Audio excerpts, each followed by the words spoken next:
And how are we this week? Again, well, okay. You're sobbing again. Yeah.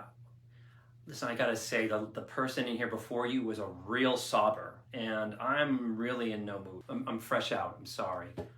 I'm training my clients not to need them.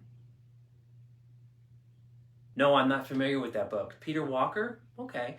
I just finished a book called Tuesdays with Morrie. It's a beautiful book. I've read it several times. It's about respecting the older generation and respecting mentors. And really, aren't all parents mentors when you think about it? You keep using that word preoccupied. Like people of your generation, you have a lot of psychobabble going on.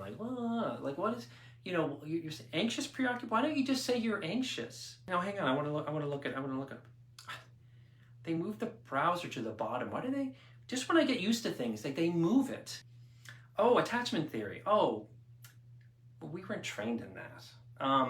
We knew it as goodness of fit. And as a mother of three, all three of my children were not a good fit. Good. So in that moment, what would have been your automatic thought? Right, that you're a terrible daughter. Morrie, Tuesdays.